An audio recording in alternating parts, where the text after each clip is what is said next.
Just wanted to talk, that's all.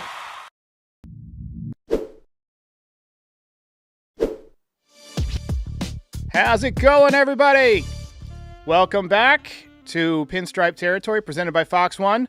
Joining me today is Ryan Garcia of Fireside Yankees. Ryan, how you doing? How you enjoying this elongated off-season, shall we say? I'm missing baseball. I'm missing Yankee baseball. I feel miserable watching some of these games, and I wish it was our Yanks, man. I really do. Yeah, well, we have the scenario where it's basically two teams that we don't want to root for. Okay, so we got the Dodgers who beat us last year, and we got the Toronto Blue Jays who beat us this year. Both fan bases we were just talking about talked an immense amount of smack. So there's no way this ends up well for us. Who are you pulling for? I am pulling for the Los Angeles Dodgers. I know Don Mattingly's on the Blue Jays. That's cool. That's great. Whatever it may be. He was out there dancing on our grave when we got knocked out. So I'm rooting for the Dodgers. Let's go Dodgers, baby. Yeah, I'm on board with that. I'm rooting for the Dodgers as well, just because, one, I want Don Mattingly's first championship to be with the Yankees when they finally brighten up and bring him back to the coaching staff.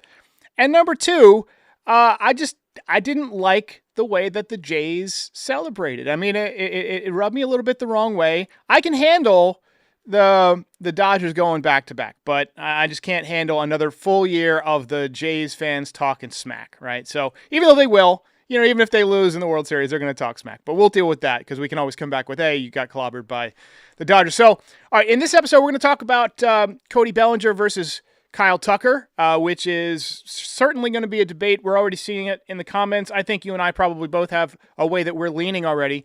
We'll talk about the top prospects that we're excited about, who we're going to hang on to, who we could trade, maybe who could break out the way that Cam Schlittler broke out this year. And then we'll talk about the free agents, who the Yankees will go after. I mean, they're almost never quiet completely. And even if they sign Cody Bellinger, I would expect them to sign someone else, get that payroll back to where we're used to. And then we're going to talk a little bit about Ben Rice. Does he profile as our first baseman? Will they move him to catcher? Will they deal Austin Wells if they move him to catcher? Will they go out and get a first baseman? Will they get Murakami? I mean, there's a lot of algebra here. I think the path of least resistance is probably Ben Rice at first base, but we'll talk about it. So let's start, though, Ryan, with Cody Bellinger versus Kyle Tucker. I'll just give you the lay of the land, and then I want to get your advantages and disadvantages for each. So Bellinger had 5 WAR this year in his age 30 season. Kyle Tucker, 4.5 WAR in his age 28 season. Had a few more injuries than Bellinger, although Bellinger's had his share of injuries in the past. Bellinger arguably more productive in the cumulative stats, 29 home runs, 98 RBIs, but Tucker had a higher OPS. He had more stolen bases. So just looking at this from the 30,000-foot view, who are you seeing as the better player over the next 7-8 years? Who gets the bigger contract? And who would you prefer the Yankees went after? So I'm going to go clean sweep with my answers to that. I'm going to go Kyle Tucker for me because I think what Kyle Tucker brings to the table offensively offsets what Cody Bellinger brings to the table defensively. I want to clarify by saying Kyle Tucker, I think in left field will be a below average defensive player for the New York Yankees. But the prospect of him coming over here and providing a 150 or 160 OPS plus playing at Yankee Stadium instead of Wrigley Field for 50% of his games is something I'm all in for. He has more walks than strikeouts over the last 2 years. He hits for a solid average. He has a good ability to hit fly balls to right field. And I think the top thing for me, and I kind of wanted to get your perspective on this too, is I think the Yankees in the postseason struggled with managing their taking their walks and limiting the strikeouts in the postseason specifically. It felt like against the Blue Jays, they couldn't read the splitters. When they fell early in games, they would press. They would be in scenarios where you see them swinging at pitches that this is a team that led the league in walks. Like those were pitches that this team didn't swing at in the regular season. Tucker, I know, doesn't have a storied playoff resume, but I do believe he has the plate discipline and the confidence in his plate discipline to take those walks when the opposing team is giving it to him. And that is what makes him such an attractive piece to me, in my opinion.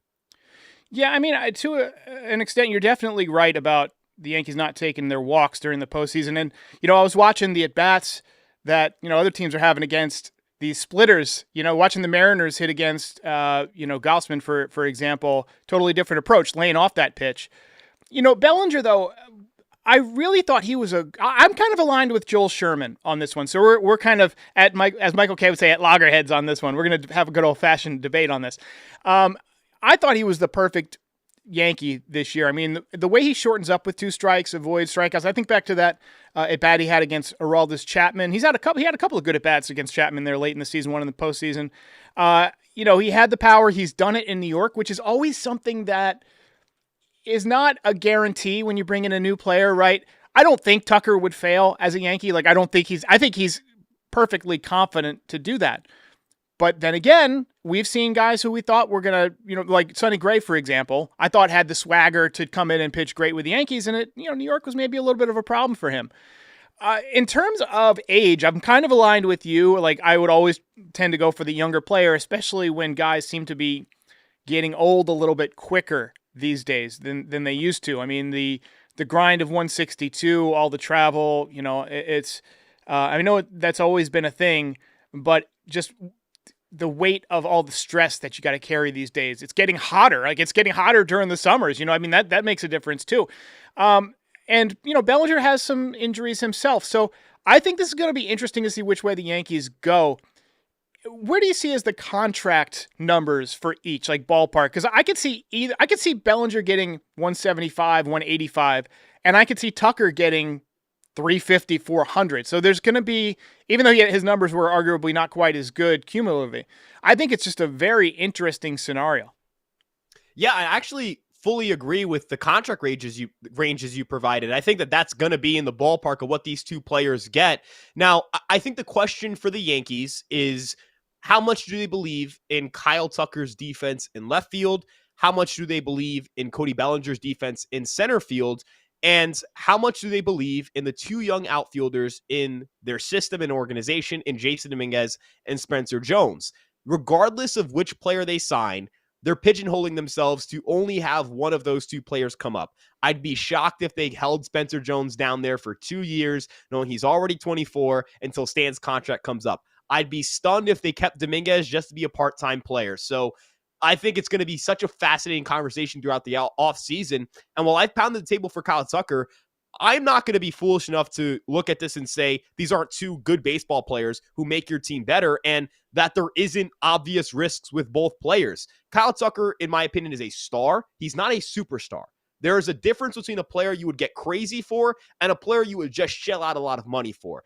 I don't know if that makes sense, but I think there's just a difference. Like, Juan Soto is a different kind of player than Kyle Tucker. That is a fact. So there's a marketing aspect to Soto that I think you don't have with Tucker, probably. That's the other thing. From a financial standpoint, if we wanted to kind of grade out which players were the most beneficial to bring in from an audience standpoint, Shohei Ohtani has the most pull in baseball. Aaron Judge is a fairly distant second because Ohtani has an international market, but there is a massive gap between Judge and anybody below that. Soto might be 3. You want to put Betts and Lindor in that conversation, sure, but Tucker isn't there. So he's not only not as good as a Juan Soto, he's not going to have the market pull. And from, let's say, Hal Steinbrenner's perspective, if the fan base's engagement with the team isn't going to increase or decrease dramatically based on the player you're bringing in, and if your front office people tell you that Bellinger is not too far off or as good as Tucker, you can understand where the organization's going to go from that point. It'll be interesting to see where they end up leaning in that regard. Yeah, and I just think it's going to be a fascinating winter. So we'll let that set, and we'll probably come back to it over the next month or so as things start to play out. But I want to talk a little bit about some prospects, because you mentioned Spencer Jones. What do you make of his season? I mean, enormous numbers, but also the strikeouts are kind of an issue. And there's one scenario you didn't mention, which is Dominguez in left, Spencer Jones in center. You save some money. Maybe you sign Bellinger to play first base, which is something Tucker doesn't do. Or maybe you just play Rice at first base, cut some payroll. I mean, it's something that I wouldn't put past the Yankees to go full youth movement. We've seen it before, but I'd say that's on the low end of probability. So let's start with Spencer Jones. What did you think of his year? There were things to be excited about. He doubled his home run total from the year prior in fewer games played, actually.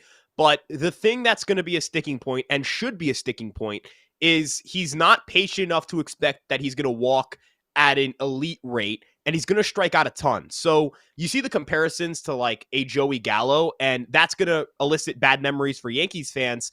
And we're going to talk about another player, I imagine, who has big strikeout issues. But in Jones's case, Derek, imagine Spencer Jones. It's June 2nd. The Yankees have lost 5 of their last 8. He has struck out at a 50% clip in that week, and he's getting berated or bombarded with questions about that strikeout rate.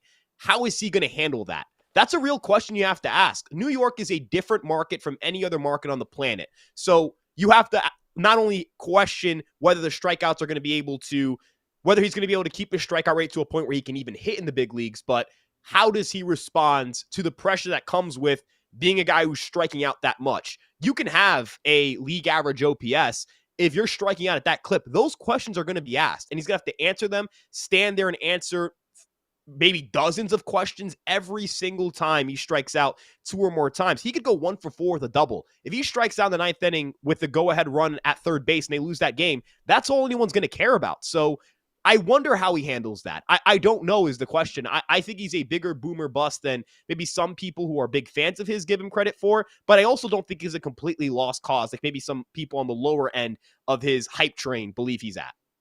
I think his power is big league power. I mean, it would not surprise me if he came to the major leagues and hit 40 home runs, but it also wouldn't surprise me if he hit 192 to go with those 40 home runs, right? With 215 strikeouts. Like I think that's totally reasonable. I want to bring up a super chat here. So Brian asks, how do you not have Harrison Cohen on this list? This is MLB Pipeline's top 15. Now, Harrison Cohen is a 26-year-old relief pitcher. I don't know a lot about him. I've never seen him pitch. Do you know much about Cohen? Yeah, he actually has some really good secondary pitches, good changeup and a good cutter. They both had high swing and miss rates. The fastball is probably a pretty distant third best pitch in his repertoire, and there are some command issues, but I do believe he's an intriguing enough relief prospect where we go into spring training, got to give him a look. I think the Yankees, anytime you can add more swing and miss to your bullpen, you should get it, because if you want to be a World Series champion, you need to keep the ball in the yard more than the other team does. And you need to strike out more people than the other team does. I think if you do those 2 things, you'll go on to win the World Series. Yeah, I mean, I agree with you there. Okay, so of the prospects listed on the right, the top 15, who kind of stands out as somebody you're really excited for? Who do you think maybe could be trade bait? Just kind of go through the list and give us your 30,000-foot view again. So I'm going to give you 2 players to be excited about. One of them is an established guy. That's Carlos LaGrange. He tops out at 103 miles per hour. He's someone who adds so much firepower to your pitching staff. If the command issues don't correct themselves, you've got someone who can be your closer of the future.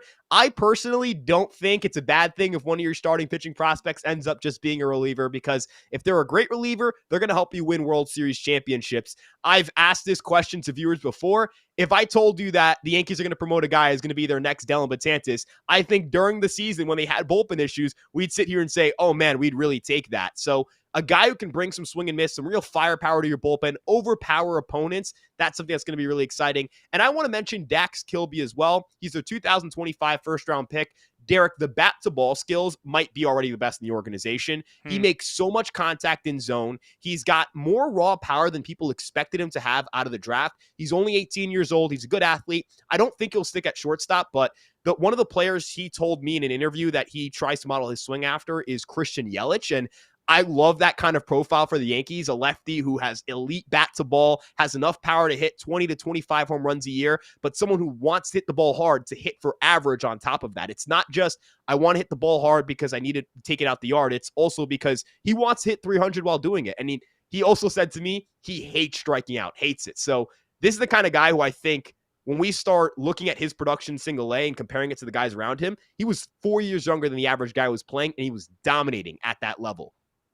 Yeah, that's exciting. I'll give you a couple that I'm looking at. So Caden Kent is a son of former major leaguer Jeff Kent. And I like those guys who have the lineage. I mean, even George Lombard Jr. is one of those guys, because you have access at a younger age to like better training, better equipment. Like you just have better access, right? You're around big leaguers. The big leaguers come over, they come to your game and watch you play. I mean, it's just a different thing.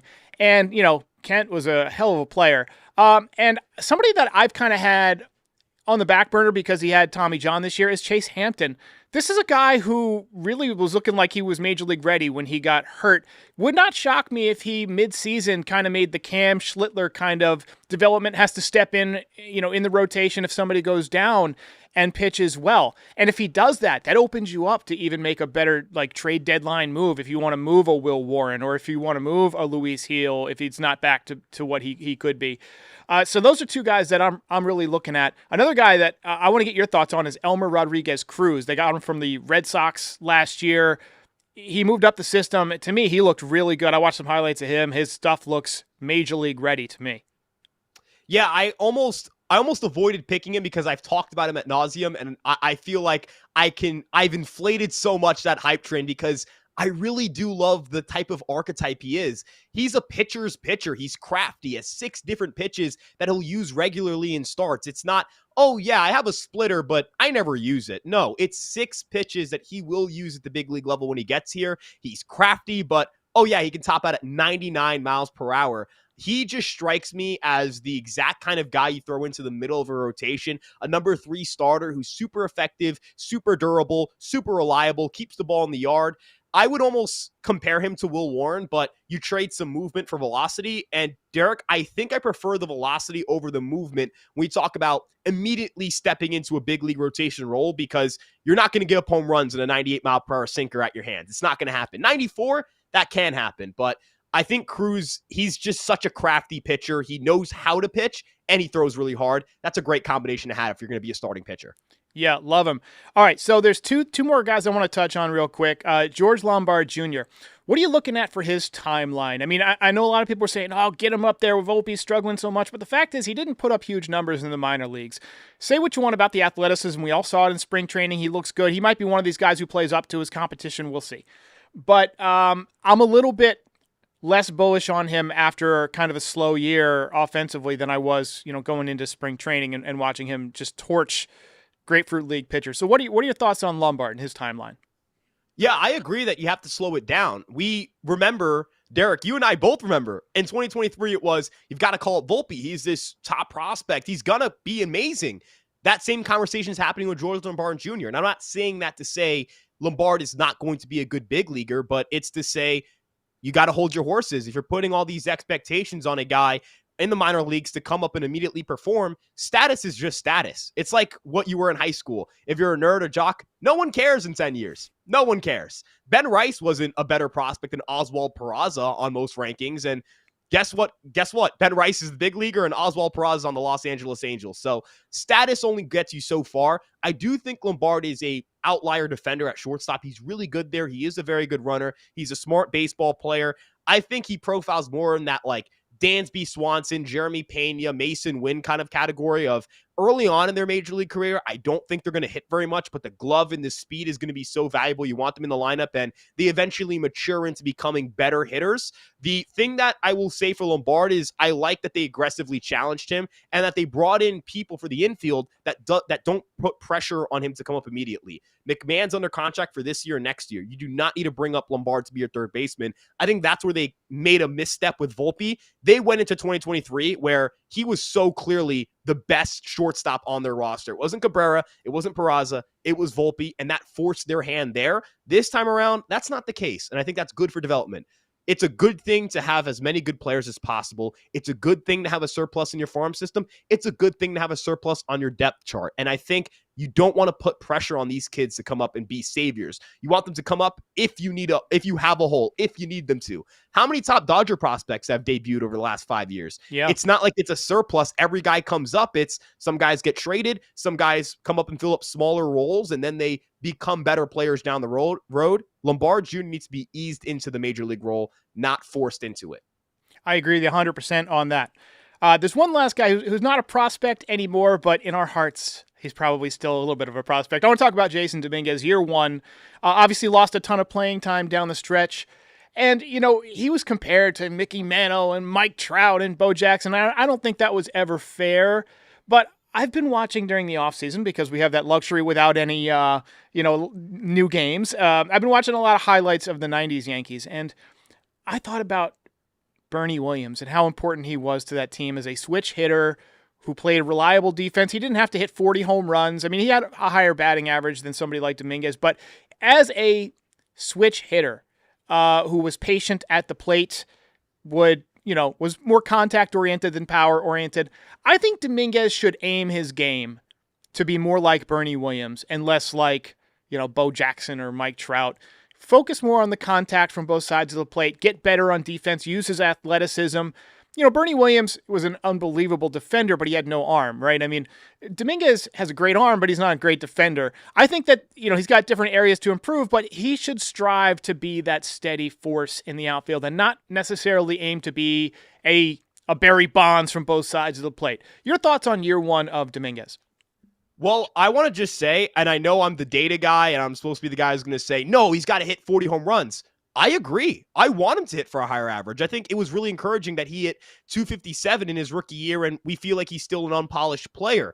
Jason Dominguez, in my opinion, is someone where you get him to hit, when he's red hot, he's not hitting 10 home runs in a month. He's hitting 340 in a month. That's when he's red hot. If you look at his minor league numbers, it's when he was hitting 350, 360 for a month that you knew he was red hot.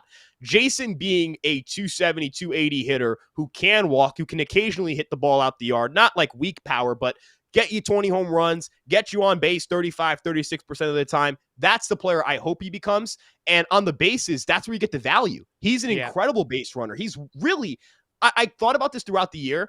The game in Fenway where he got picked off, that's really the only egregious base running mistake I can think of for Jason Dominguez throughout the year. Maybe I'm missing something else, but aggressive base runners do stupid things in the bases. Jose Caballero does stupid things on the bases. He got picked off like 5 times in a month.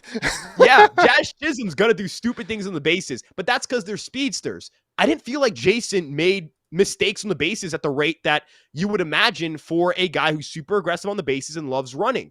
That is really encouraging for me. I need him to be a great base runner, a guy who gets on base at a high rate and has good power, doesn't have to be great power. I thought his rookie year, he was a strong side platoon player. He was a good hitter against righties, couldn't play him against lefties, and a good base runner, but a really bad defender. He was a passable big leaguer, an average big leaguer in year one. But it's post Tommy John, I think it was an oblique injury last year. It's been injury after injury after injury.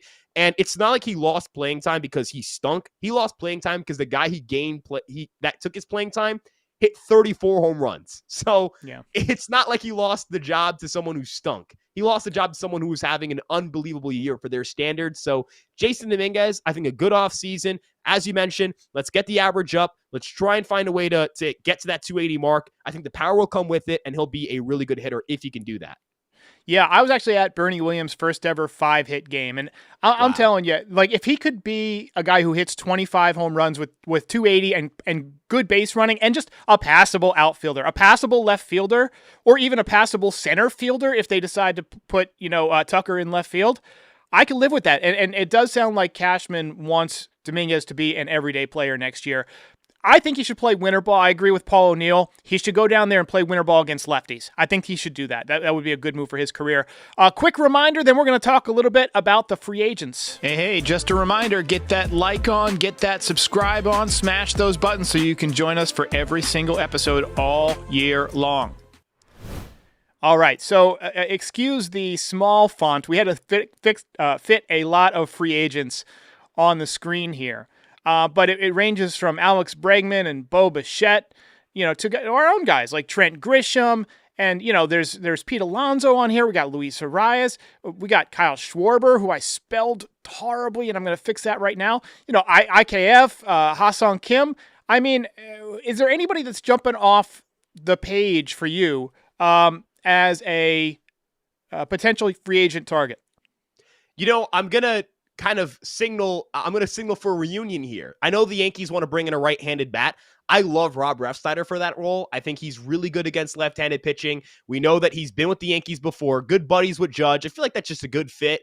And obviously Bellinger and Tucker are going to stand out because those are two players who I'm assuming they're going to be linked to. Bellinger for sure. I will say, though, I think I would stay away from the starting pitching market for this free agent class. I think there's a lot of guys where you're going to have to give them 5 or 6 year deals, and I'm good on that. We just gave Fried an 8-year deal. I'd prefer to make a trade there.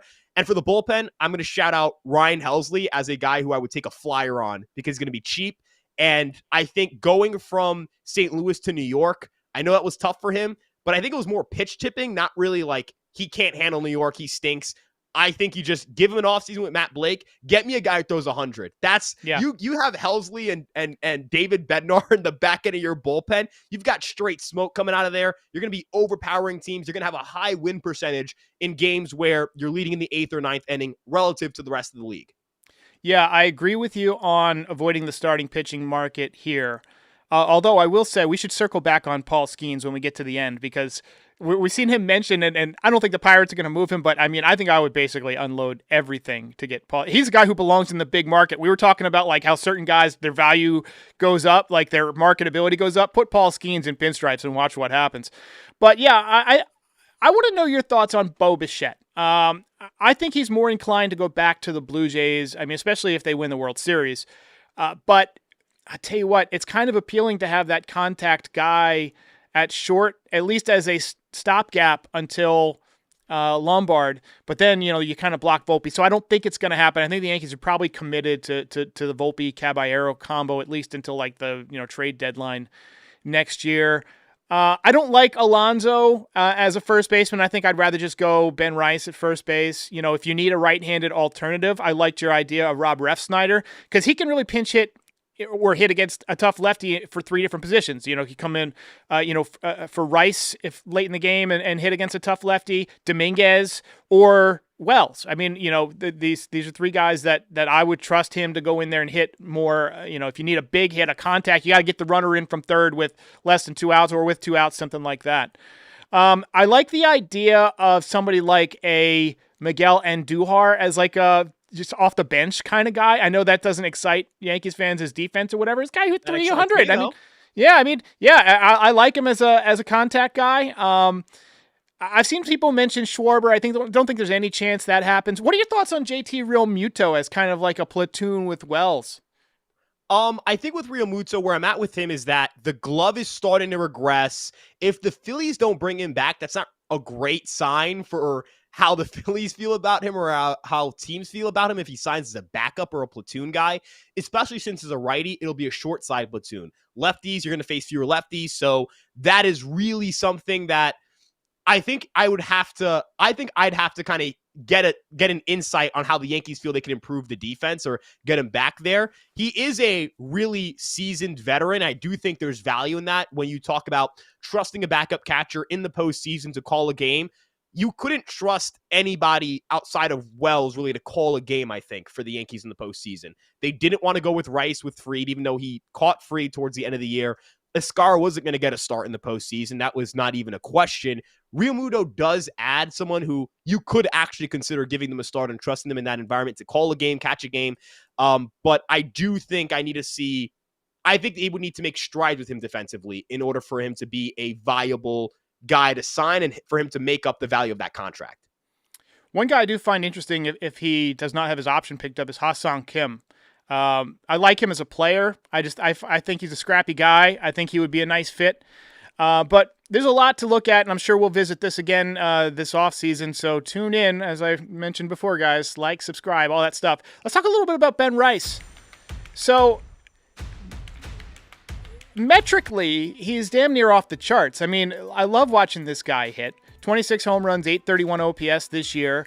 But he really doesn't have a position. Like, is he a first baseman? Is he a catcher? He wasn't great at either spot. Against righties, he was much better. 860 OPS versus lefties, just 752. Just a 271 on base. But you'd kind of expect that for a young left-handed hitter. You kind of expect that, and hopefully he'll get better. And that's one of the reasons I'm on board with bringing Bellinger back, is because he hits lefties so well. It's almost like, he could learn from watching Bellinger and the way he stays in against lefties. I just wanted to kind of get your thoughts on, 1, the season Ben Rice had, and 2, what your plans would be if you were kind of pulling the strings. I was beyond elated with the year Ben Rice had, and I'm going to give you 2 reasons why. Number 1, the results. 831 OPS, that ranked inside the top 30 for qualified major league hitters. You got a top 30 hitter on a pre-arbitration contract from a guy who you drafted in the 12th round. That is a development win. That's an organizational win. That's something we really haven't seen the Yankees do at all. They have not been able to do that in the last decade. We all know their infamous 2010 to like 2016, 2017 first round picks where they couldn't get a single big leaguer from that group outside of Aaron Judge. Now, the other thing that excited me, Derek, he was in the 71st percentile in whiff rate while also hitting the absolute crap out of the baseball. He is a guy who's going to make a ton of contact and hit the ball hard. He's a tough guy to strike out. He struck out under 20% of the time this season. He's someone that I think you build your lineup with, and he's an anchor in it. He is one of the guys that you can pencil in there every single day and hope to get great production from. I saw an uptick in batting average throughout the course of the season, and it was translating with the hard hit balls, and hard hit baseballs are hits, folks. The harder you hit the ball, the more likely it's going to be. And the launch angle. I mean, his launch angle got fixed about halfway through. Remember, he was hitting into all that bad luck because he was hitting line drives right at the second baseman. Second part of the year, you saw that launch angle sweet spot start to get, the percentage on Baseball Savant was just going up and up and up. And what do you know? Some of those balls are going in the damn bullpen. So I loved what we saw just in terms of progression from Ben Rice. I'm going to give you my plan for Ben Rice. You bring in Tino Martinez in spring training and you teach him, hey, you're working with this guy every day. Don't let him leave your sight. You're going to teach this guy how to pick it over at first base. And then you're going to locker next to Cody Bellinger if he's back, and you're going to learn how to hit lefties, right? You're going to hit next to him. You're going to spend spring training and maybe even part of the winter just getting better at those two areas. I think you do those two things. He's borderline. He was not borderline. He's all-star. He's an all-star for sure. I agree, and I like that you mentioned bringing in Tino or bringing in someone just in general who can help him with the scoops and the picking the ball at first. I love that Paul Goldschmidt, we kind of got reports during the postseason of Ben Rice working with Goldschmidt on defense at first base. I think that was a really good influence to have. I said in December, I'm glad they signed him for Ben Rice. I wasn't a big fan of Goldschmidt as a player, but the idea of him working with Ben Rice is a good thing. I think Tino's a great guy to have around him in that capacity. And I'll also say this, Derek, I feel as if that's a good influence to have because the Yankees need some semblance of continuity in the sense of having good players who are going to come back and set some sort of culture or some sort of new identity for this team. Guys like Rice and Schlittler, I feel like they got up for these rivalry games against the Red Sox. It felt different from, it's just 1 out of 62. I was talking about this with my dad. Sometimes it feels like the Yankees in the regular season treat Red Sox games like it's just another game, and I hate that. I can't stand that. I don't think that's how it should be. I'm a big data guy with big analytics. I get it. You get into the postseason, you got a shot. I'm cool with that. Cool. But I want to get up for these Red Sox games. And it feels like Rice and Schlittler hate the Red Sox. I love that part of it. I think that's something that you can change in your clubhouse. And these are two guys who you hope to have for more years to come. I love the prototype of a lefty first baseman. That's what you have in Ben Rice. Hopefully that ends up being the case for the future. I agree with you. I'm looking forward to seeing what he can do in his second full year. So we're going to have a quick 90 seconds. I got 60 seconds from Arena Club, and then I'll be back with 30 seconds for Lids, and then Ryan and I will wrap it up. Let's take you through the Arena Club Slab Pack experience. This is part 2 because Todd Father last week pulled a card that he didn't love, yet he sold it back for actually more than what the Slab Pack cost. This time, pulls a card that he likes. Yeah, and this is the best part of it. Ronnie Mauricio, the Mets standout, rookie sensation. He's been absolutely phenomenal. I like the itch of seeing what you're going to get. I like prospects. I don't love them, but seeing this kind of card is actually absolutely beautiful thing. I know a couple people around town that would absolutely love that card. So there's going to be a lot of conversations going on here for Arena Club. And what you do is you have it in your digital showroom. If you want to hand it out locally, then cool. You ask Arena Club to send it to you, and they do, or you can sell it back like you see there. Instant offer for $193, but he's keeping it. And you can do what Todd Father does by going to arenaclub.com/foul and getting 20% off your first card purchase or your first slab pack purchase. We're also brought to you by Lids, who sent me this awesome, fresh, new Yankees hat. I like to get a new hat every year or so, and this is comfortable. They saved me the trip to the store. Lids is the new home for all things Topps trading cards, including the latest Bowman Chrome drop. Text Territory to 29017 to receive 20% off your next purchase of any headwear or apparel at any U.S. Lids store. So check out Lids, get yourself some Topps trading cards, get yourself a fresh new hat like I got. All right. Thanks to those of you who braved 90 seconds of ads. And I will say, that we're going to have to finish this pretty quick because I'm about 2 minutes late feeding my cat, which is a ticking time bomb. If you're a cat owner, you know that they know how to pull cords and stuff. They understand these things. It will literally destroy my computer if I don't feed it soon. So a few things I want to touch base with you on. We just mentioned him. Cam Schlittler. Holy cow. I looked forward to this guy's starts. And I actually, if you recall, he pitched the first game of spring training that was televised. And I came out that day and said, this guy's going to be in the big leagues. Like he looks good. And the jump in velocity is not something that I anticipated. I don't think it's something the Yankees anticipated. I haven't seen a good explanation for it. What happened? I'm going to be honest. It can't be him bulking up in the offseason because maybe it helped, but he was not throwing this hard in spring training. He wasn't throwing this hard in Double-A. I charted his velocity when I went in April for a start against Portland, and he was sitting around 95 to 96 miles per hour. So I'm going to be honest. It could have been a mechanical jump. It could have been something cleaning up there, but I don't know where it came from. I didn't see this coming at all. The one thing I thought was that, maybe the Yankees saw this guy throwing 100 on the side and said, hey, we don't want teams asking for you at the trade deadline. In the game, pitch at about 85%, 90%, like don't, you know what I mean? And then when you get called up to the big leagues, we're going to unleash it, right? And maybe that's what happened, but he was unbelievable to watch. What are your thoughts on Minetaka Murakami? Too much swing and miss for me. I'm not going to lie. I don't think I can bring over a guy where we just talked about it with Spencer Jones. How is he going to respond if he gets asked a million questions about his strikeout rate? And on top of that, he's a first baseman. Jones is a center fielder. If Jones is a league average hitter, and I think Jones is a good defensive center fielder, he's going to be a pretty good baseball player. If Murakami's a league average hitter, he's going to be a bad first baseman. It's that simple. And he's actually spent more time at third base than at first base. So he's kind of like Ben Rice, where he's going to have to learn it on the fly. I'm good on that. I'll have Ben Rice continue to learn it on the fly, where he's going to give me that low strikeout rate, good power. Murakami, I'm good on that. That's someone for a team that desperately needs power. We don't desperately need it. Agree with you there. Jonathan Loaizaga has an option. Should the Yankees pick it up and hope for the best, or just say, look, this guy can't stay healthy. Best of luck. Yeah, I think I'm declining that option. For $5 million, I think you can get someone who presents similar upside and is healthier. And the thing that scares me, Derek, there was a drop-off in stuff, and he had his worst stuff plus ever this past year. Injuries, stuff dropping. No, I'm good. 100%. And then, this is an interesting one because, what's in our mind, it might be a recency bias. Devin Williams got off to a horrible start. I think we were all ready to send him to Neptune in about July, but he was great down the stretch, and he was, good in the playoffs. I mean, he gave up a big hit, but it wasn't his fault that those runs scored. I mean, honestly, I thought he was solid the last 6 weeks of the year. Do you think that there's a chance that they say, hey, let's bet that that's the guy we get back? I think the Yankees would like him back on a one-year deal, but the only parameters for that is a qualifying offer, which is $22 million. I'm going to bet that they don't give him that.